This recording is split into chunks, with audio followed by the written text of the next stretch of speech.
Hello guys, the scholars academy पे आपका स्वागत है। आज हम यूजीसी नेट पेपर फर्स्ट की यूनिट 4 के बारे में पढ़ेंगे, जिसका नाम है कम्युनिकेशन, और ये उसकी पहली क्लास है। इसमें 2 क्लासेस होंगी, ठीक है। सबसे पहले बात करते हैं कि इसकी मीनिंग यानी कि इसकी डेफिनेशन क्या होती है कम्युनिकेशन की। तो पहले देखते हैं, कम्युनिकेशन जो है वो बना है लैटिन वर्ड कम्युनिश से और कम्युनिकेयर से, which means to make common और टू शेयर, ठीक है। यानी कि लैटिन शब्द कम्युनिस या कम्युनिकेयर से बना है, जिसका अर्थ है साझा करना या सामान्य बनाना। डेफिनेशन की बात करें तो इट इज़ अ कॉन्टीन्यूअस, ये याद रखिएगा, ये पूछा जाता है, ये इसकी प्रॉपर्टी भी है। यानी कि it is a continuous dynamic two way process. It is not a single way process but it is a two way process of exchanging information, ideas, feelings and emotions between two or more persons to reach a common understanding, ठीक है। हिंदी में कहें तो यह 2 या 2 से अधिक व्यक्तियों के बीच साझा समझ तक पहुंचने के लिए सूचनाओं, विचारों, भावनाओं और संवेगों के आदान प्रदान की एक निरंतर और गतिशील द्विमार्गी प्रक्रिया है। ये आप याद रखिएगा सेंटेंस हिंदी में, ठीक है। और इंग्लिश में the dynamic two way process है, ये हमेशा पूछा जाता है। इसके की पॉइंट देखें तो communication is not just sending a message, it is complete only when the receiver understands it in the same sense intended by the sender। यानी कि कम्युनिकेशन केवल संदेश भेजना नहीं है, बल्कि ये तब तक पूरा होता है जब तक प्राप्तकर्ता इसे उसी अर्थ में समझता है जो प्रेषक का उद्देश्य, यानी कि जो सेंडर कहना चाहता है, और जो प्राप्त करता है जो रिसीवर है, अगर वो उसके भाव को, उसके अर्थ को उसी मैनर में समझता है, तभी ये कम्युनिकेशन होता है। इसके आगे बढ़ते हैं, द कम्युनिकेशन प्रोसेस की बात करते हैं। यानी कि कम्युनिकेशन की प्रक्रिया क्या है। यानी कि कम्युनिकेशन को संप्रेषण बोलते हैं हिंदी में। तो इसमें कई चीज़ें होती हैं, जिसमें मेन चीज़ें क्या हैं। इसमें सबसे पहला सेंडर होता है, जिसे हम प्रेषक कहते हैं, जो मैसेज को भेजता है। उसके बाद आती है इनकोडिंग, जब हम मैसेज लिखते हैं, ठीक है, तो हम हिंदी या इंग्लिश में जो भी इस भी लैंग्वेज में टाइप करना चाहते हैं करते हैं, लेकिन जिस माध्यम से हम भेज रहे हैं तो वो क्या करता है, वो डायरेक्ट वर्ड्स को नहीं भेजता है, बल्कि वो इनकोड हो जाता है, ठीक है, वो कोड्स में बदल जाता है, ठीक। और वो भेजा जाता है कि जो बीच में जिस माध्यम के थ्रू हम भेज रहे हैं वो उस मैसेज को पढ़ ना पाए, वो सिर्फ और सिर्फ रिसीवर ही पढ़ पाए। इसलिए जब हम सेंडर होता है तो मैसेज लिखता है, वो इनकोड करता है, ठीक है, फिर मैसेज बनता है, वो संदेश बनता है, मैसेज होता है। उसके बाद क्या होता है, चैनल, यानी कि किसी के माध्यम से हम भेजते हैं, जैसे टेक्स्ट मैसेज, ठीक है, उसके थ्रू भेज सकते हैं, या व्हाट्सएप, फेसबुक, इंस्टाग्राम, इसके थ्रू भेज सकते हैं। ये एक माध्यम होता है जिसके थ्रू भेजते हैं। उसके बाद इसमें क्या आती है, नॉइस, यानी कि बाधा भी आ सकती है, ठीक है। इसके बाद डिकोडिंग, जब सेंडर रिसीवर तक पहुंचने वाला होता है ये मैसेज, तो उसके पहले क्या हो जाती है, डिकोडिंग, यानी कि जो इनकोड हुआ था उसकी डिकोडिंग हो जाती है। यानी कि जो मैसेज हमने लिखा था वो कोड के फॉर्म में ना हो करके अब वर्ड्स के फॉर्म में आ जाता है।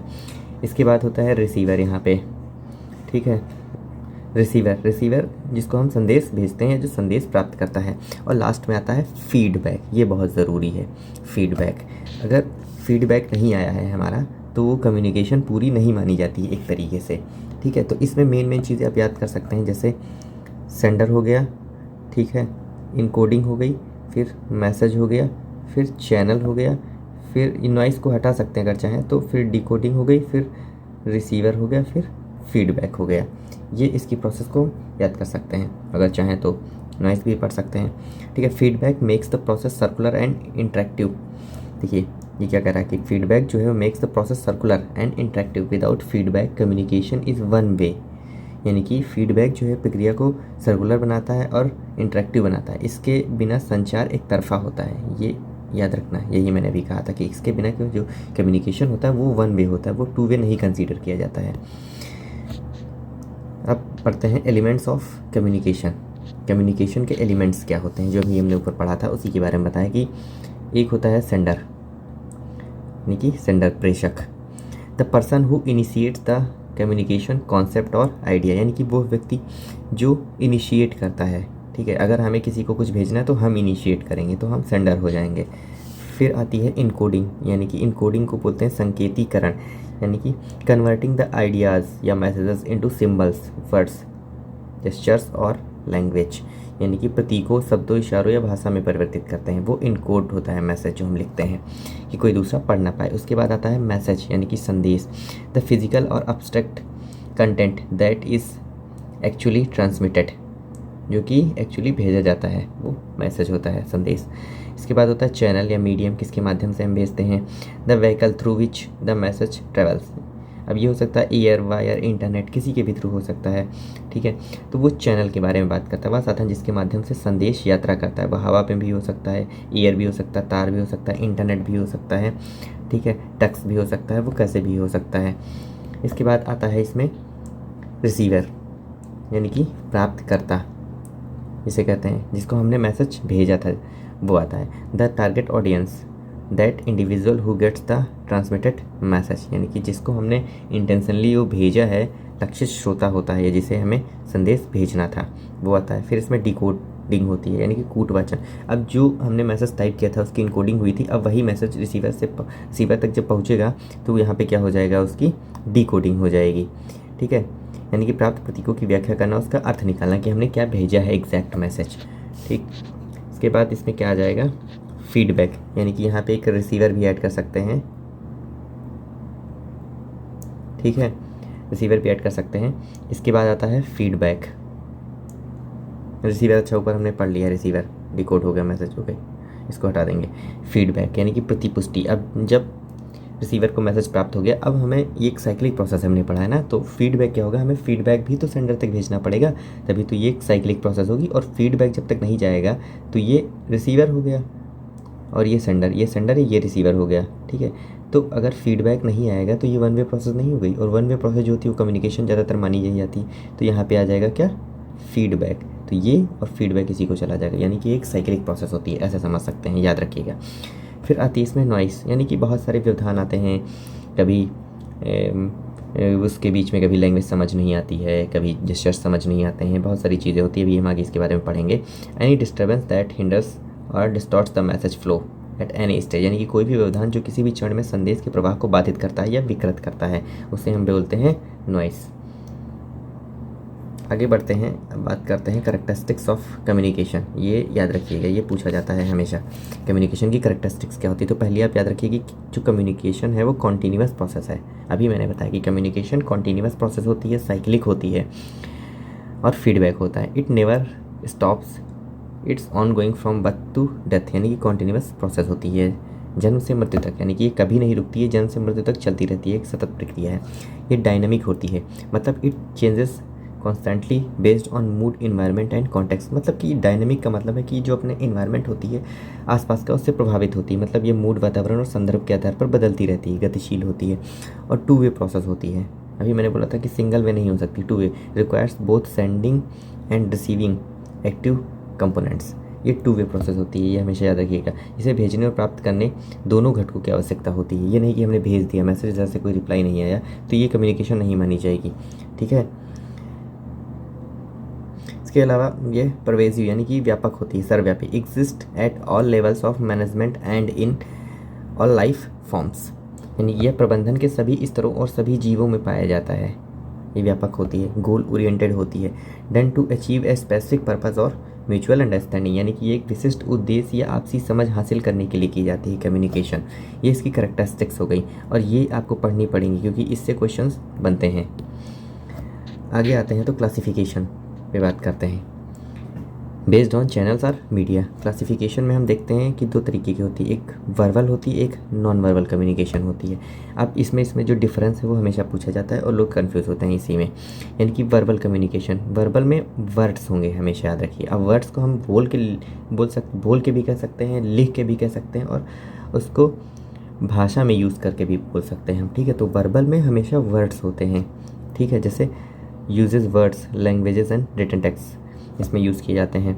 और नॉन वर्बल कम्युनिकेशन क्या होती है, अशाब्दिक जिसको कहते हैं, इसमें शब्द नहीं होते हैं, यानी कि वर्ड्स नहीं होते हैं। जब वर्ड्स नहीं होंगे तो क्या होगा, हमारा शारीरिक बॉडी लैंग्वेज, हमारी शारीरिक भाषा हो जाएगी, ठीक है, हमारे जेस्चर्स हो जाएंगे, हमारे पोस्चर्स हो जाएंगे, आई कांटेक्ट हो जाएगा।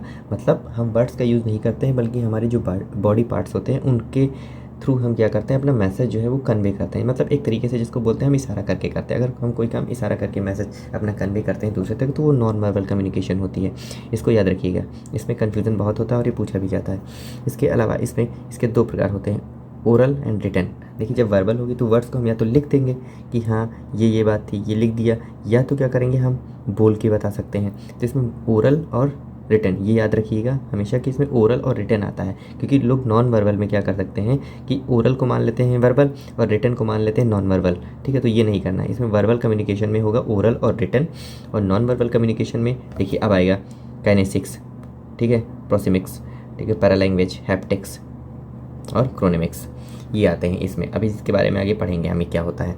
स्ट्रक्चर की बात करें तो ये हाईली स्ट्रक्चर्ड और फॉर्मल होती है जो वर्बल कम्युनिकेशन होती है, क्योंकि हम बोल के या लिख के ही बताते हैं। तो लिखने वाली जो होती है, अब ये पूछता है कि मोर स्ट्रक्चर्ड और जो फॉर्मल होती है वो क्या होती है, वो होती है वर्बल कम्युनिकेशन, ये पूछता है। ठीक है, अगर कोई ये पूछता है अगर रिटर्न फॉर्म में कोई है तो क्या होगी, हाईली स्ट्रक्चर्ड होगी और वो फॉर्मल होगी अगर रिटर्न फॉर्म में है, याद रखिएगा।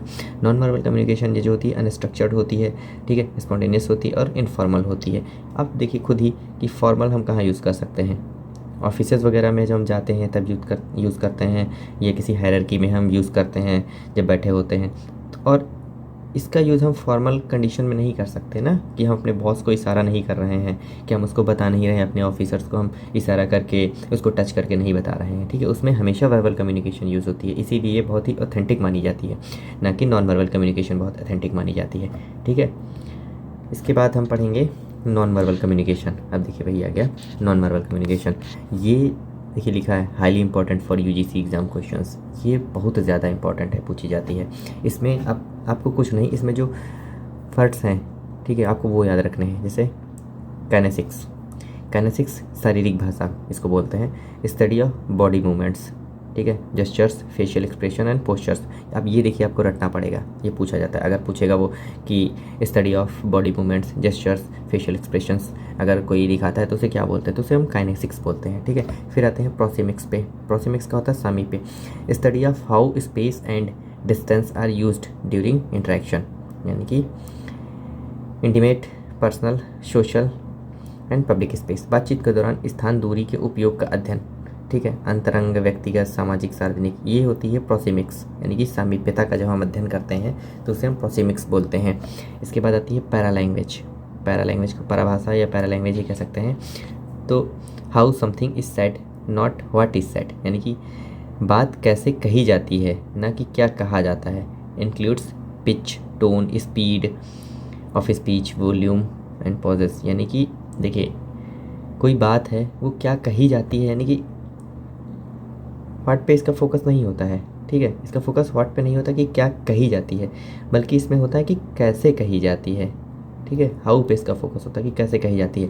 देखिए जब हम कभी नर्वस होते हैं तो हमारी जो पिच होती है बहुत स्लो हो जाती है, हमारे जो वर्ड्स होते हैं वो लड़खड़ाने लगते हैं, तो वो पैरालैंग्वेज उसकी जो स्टडी की जाती है वो पैरालैंग्वेज उसको बोलते हैं। ठीक है, जैसे पिच हो गई, टोन हो गई, स्पीड ऑफ द स्पीच हो गई, ये सब पैरालैंग्वेज में आते हैं। इसके बाद हम देखते हैं नॉन वर्बल कम्युनिकेशन, इसी का पार्ट 2 ही है। अब इसमें आता है हैप्टिक्स, ये याद रखिएगा, ये बहुत पूछा जाता है। जब आपको कुछ ना आए तो आप हैप्टिक्स लगा के चले आइए, बात खत्म। ये मैं जनरली बता रहा हूँ जब आपको कुछ ना आ रहा हो। इसमें होता है communication through touch such as a handshake, hug or part of the back, यानी कि स्पर्श के माध्यम से संचार, जैसे हाथ मिलाना, गले लगना, पीठ पर थपथपाना, यानी कि हैप्टिक्स होता है। जब हम किसी को टच करते हैं कैसे भी हो तो वो हैप्टिक्स होता है। ओके, इसके अलावा आता है क्रोनेमिक्स। क्रोनेमिक्स होता है समय संचार, यानी कि study of the use of time in communication. अब देखिए use of time in communication जो होता है उसे हम क्रोनेमिक्स बोलते हैं। ये कुछ वर्ड्स हैं जो मेन वर्ड्स हैं, उनको याद रखिएगा और यही पूछा जाता है। जैसे कम्युनिकेशन में जब हम टाइम की स्टडी करते हैं तो उसे हम क्रोनेमिक्स बोलते हैं, जब कम्युनिकेशन में हम टच करते हैं तो उसे हैप्टिक्स बोलते हैं। ये आपको रटना पड़ेगा और ये पूछा भी जाता है। ठीक है, इसमें जैसे है क्रोनेमिक्स में कि संचार में समय के उपयोग का अध्ययन करना, जैसे समय का पाबंद होना व्यावसायिकता को दर्शाता है। ठीक है, और होता है ये ओक्यूलेसिक्स, यानी कि चक्षु संपर्क, ये भी पूछा जाता है। The study of eye contact, देखिए है इसमें स्पेसिफिक वर्ड्स दिए हुए हैं कि the study of eye contact and I behaviour during communication. ठीक है, इसे चक्षु संपर्क या ओक्यूलेसिक्स कहते हैं। फिर आता है ओल्फैक्टिक्स, इसको हिंदी में गंध संचार कर सकते हैं, यानी communication via smell, scent, perfume. तो इसको क्या बोलते हैं? ओल्फैक्टिक्स। ठीक है, आगे बढ़ते हैं। हम देखते हैं कि types based on relationship, types based on relationship and context. इसमें आता है interpersonal communication, sorry intrapersonal communication, interpersonal communication, group communication and mass communication. ये आपको पढ़ना पड़ेगा, ये भी हमेशा आते हैं। अब इंट्रापर्सनल कम्युनिकेशन क्या होती है? इंट्रापर्सनल कम्युनिकेशन होती है जब एक व्यक्ति खुद ही बात करता है खुद से। अब ये मत कहिएगा कि वो पागल है। जब एक व्यक्ति खुद ही खुद से बात करता है, मतलब वो अपने थॉट्स को लेके आता है, सोचता है, उसी पे काम करता है, मतलब जब वो खुद से क्वेश्चन आंसर करता है, तो उसे हम बोलते हैं इंट्रापर्सनल कम्युनिकेशन, यानी कि स्वयं से बात करना, चिंतन, ध्यान, आत्मचिंतन, यानी कम्युनिकेशन विद वन सेल्फ। ये आप जो है वो पढ़ लीजिए। कम्युनिकेशन विद वन सेल्फ होगी अगर, तो इंट्रापर्सनल होगी, खुद से। फिर इंटरपर्सनल क्या होता है? Between two distinct individuals.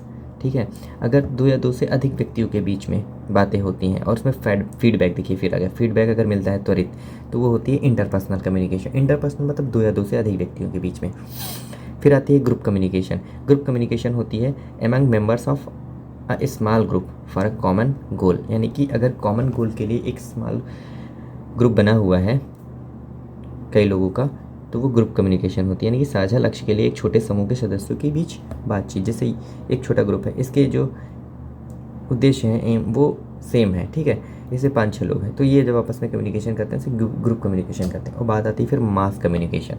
Mass communication में क्या होता है कि जो हम कम्युनिकेशन करते हैं एक लार्ज नंबर ऑफ पीपल से करते हैं। Number 2, a large anonymous and heterogeneous audience using mechanical devices. अब मास कम्युनिकेशन की हम बात करें तो बेस्ट एग्जांपल हो सकता है जैसे हमारे जो लीडर्स हैं, ठीक है, ये स्पीच देते हैं, तो ये जो कम्युनिकेट करते हैं एक बहुत बड़ी ऑडियंस से करते हैं, तो इसे हम मास कम्युनिकेशन कहते हैं। या जो हमारी न्यूज़ मीडिया है, ठीक है, तो ये क्या करती है? ये भी तो कम्युनिकेट ही करती है, तो ये एक बड़े पैमाने पर ये मास कम्युनिकेशन करती है। यांत्रिक उपकरणों के माध्यम से विशाल अज्ञात विषम जनसमूहों को संदेश भेजना, इसे क्या बोलते हैं? मास कम्युनिकेशन बोलते हैं। और ये याद रखिएगा, ये सब पूछे जाते हैं।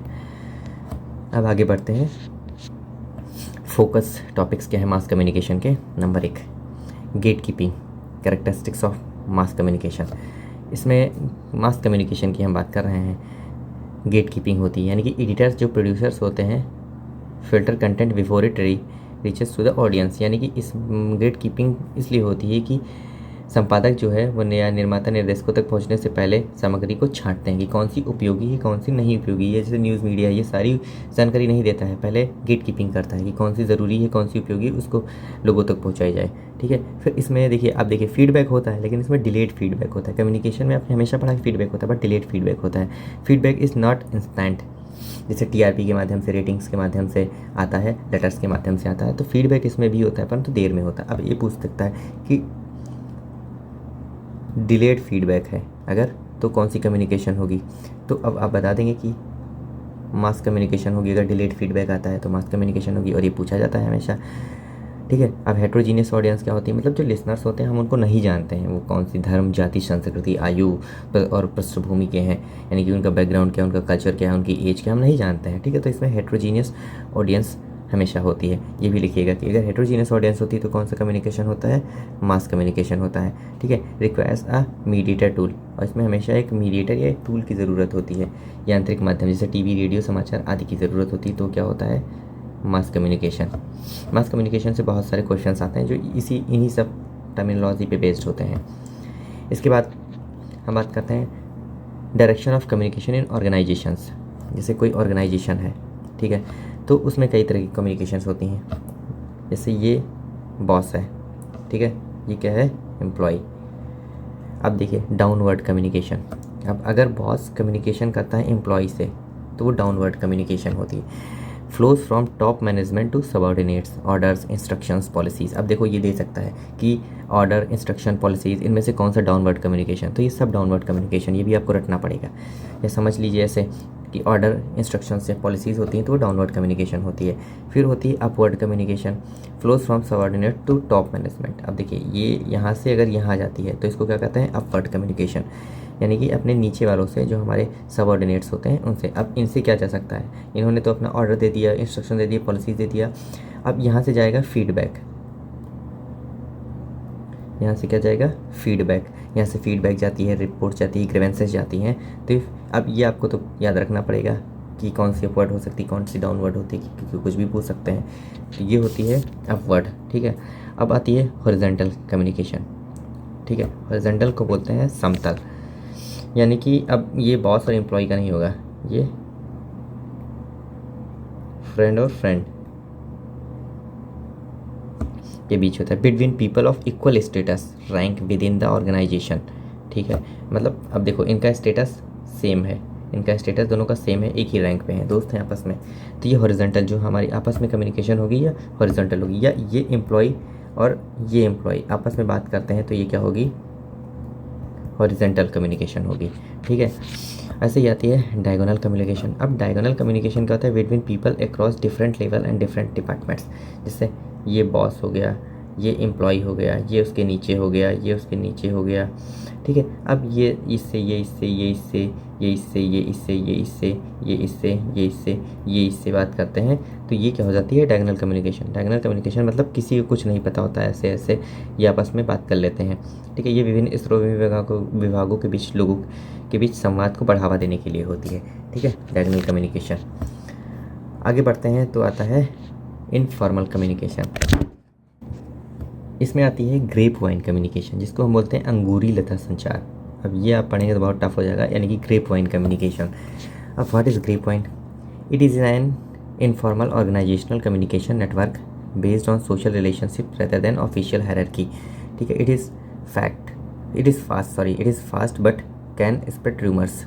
अब देखो grapevine communication, grapevine क्या होता है, अंगूर की लताएं देखी आपने, ऐसे ऐसे ऐसे ऐसे ऐसे ऐसे ऐसे ऐसे ऐसे फैली होती हैं। तो ये पहले ही बताया दिया गया कि based on social relationship rather than official hierarchy, ठीक है। मतलब ऑफिशियल हायरार्की में नहीं, सोशल हमारी जो रिलेशनशिप होती है, मतलब कोई किसी से भी बात कर सकता है, उसे हम ग्रेप वाइन कम्युनिकेशन कहते हैं, ठीक है। मेन ग्रेप वाइन नेटवर्क आप पढ़ लीजिए, सिंगल, गॉसिप, प्रोबेबिलिटी, इसके अलावा क्लस्टर आ जाती है, ये आप पढ़ लेंगे, ठीक है।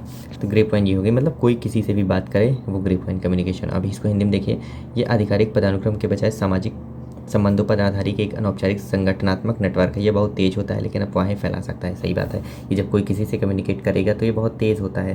देखो इसमें हर कोई आदमी पास पास में एक दूसरे से जुड़ा हो। इसमें होता है सिंगल, एकल, जिसको बोलते हैं गपशप, गॉसिप को संभाव्यता, प्रोबेबिलिटी यानी कि समूह श्रृंखला को क्लस्टर बोलते हैं। अब आगे बढ़ते हैं तो बैरियर्स टू इफेक्टिव कम्युनिकेशन, ठीक है। बैरियर्स क्या हो सकते हैं, तो इफेक्टिव कम्युनिकेशन हमने पढ़ लिया। कम्युनिकेशन करते हैं तो हमने जो नॉइज़ पढ़ा था, यानी कि जो बैरियर्स हैं वो क्या हो सकते हैं, इसमें हमने पहला पढ़ेंगे कि सेमेंटिक बैरियर्स या लैंग्वेज बैरियर्स होते हैं, यानी कि सेमेंटिक को बोलते हैं भाषाई। अब देखिए ये भी आपको रट लेंगे, ये पूछा जाता है कम्युनिकेशन में, अगर कुछ आपको ना समझ आए सेमेंटिक हो तो सेमेंटिक लगा के आ जाइए। तो सेमेंटिक बैरियर्स होता है भाषाई। Faulty translation, use of technical ambiguous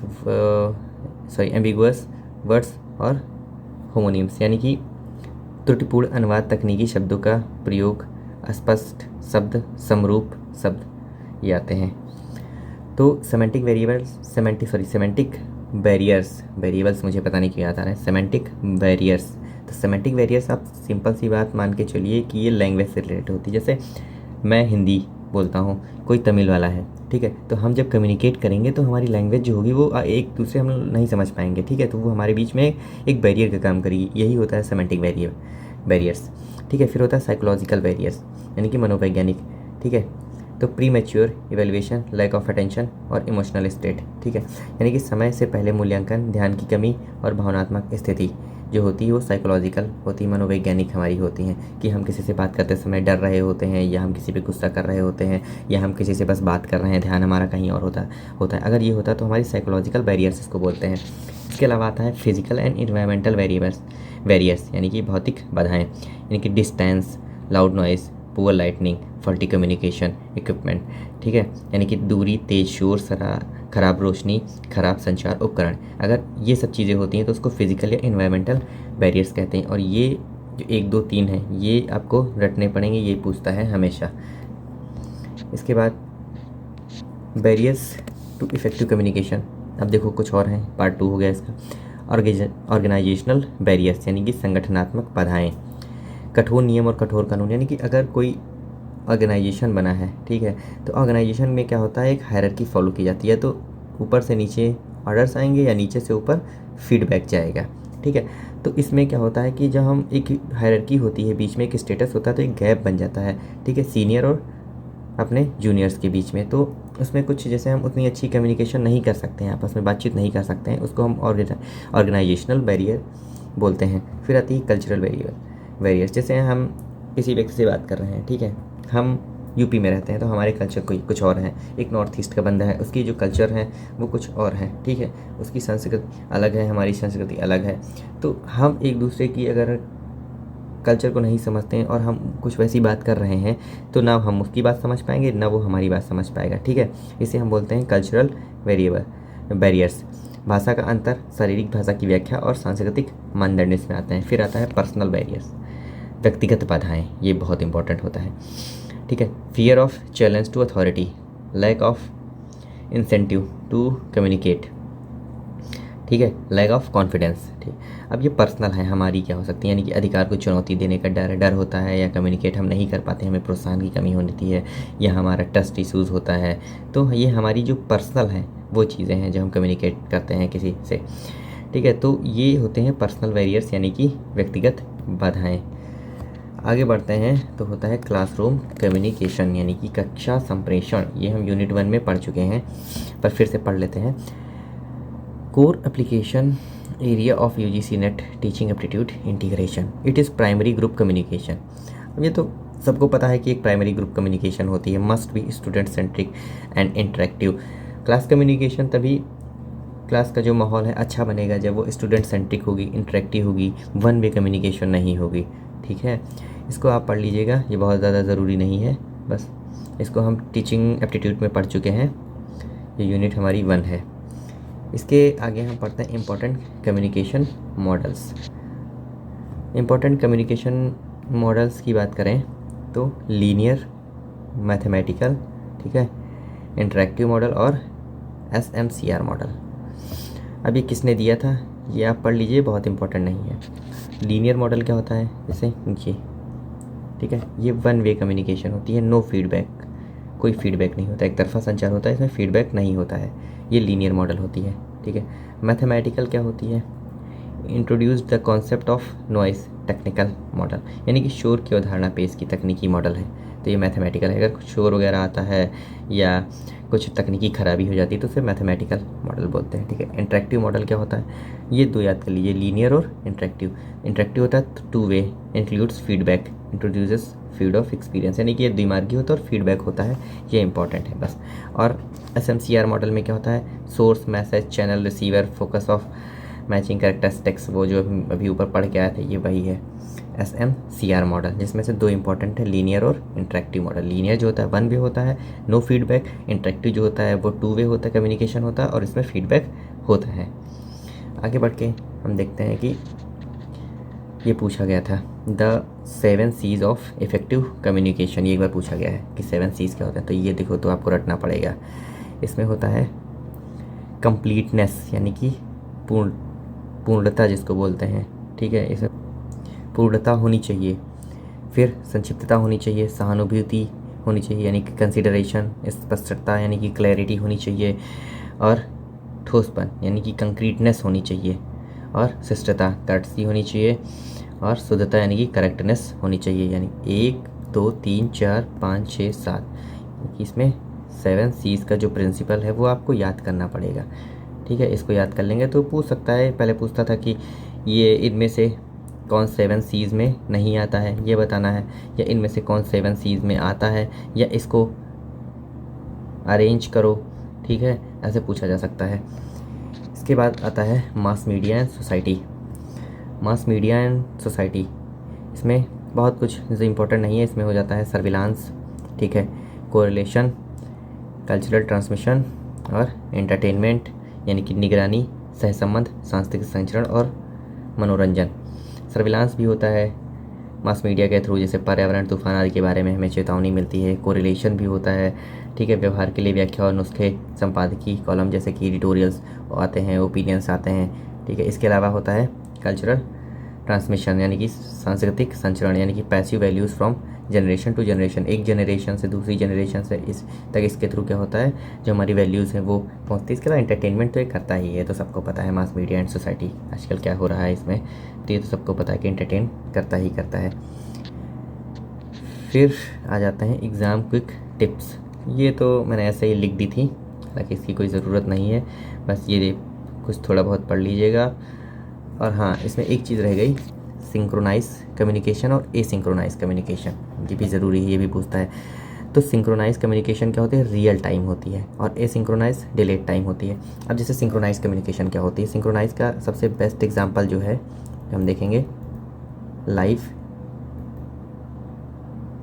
cricket. जब हम लोग लाइव क्रिकेट देखते हैं, ठीक है, जो चल रहा है वही हम देख रहे हैं, तो ये सिंक्रोनाइज कम्युनिकेशन हो रहा है हमारे बीच। एसिंक्रोनाइज कम्युनिकेशन क्या होता है, इसका एग्जांपल है टीवी शोज़, कि वो बन चुके होते हैं, बाद में हम उनको देखते हैं, ठीक है, वो एसिंक्रोनाइज कम्युनिकेशन होता है। सिंक्रोनाइज कह सकते हैं, या सिंक्रोनस और एसिंक्रोनस कम्युनिकेशन भी बोलते हैं, यानी कि तुल्यकालिक अतुल्यकालिक, सिंक्रोनस और एसिंक्रोनस। ये रियल टाइम होता है और ये विलंबित टाइम होता है, ठीक है।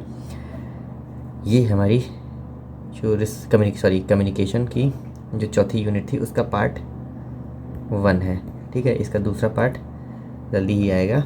Okay, thank you.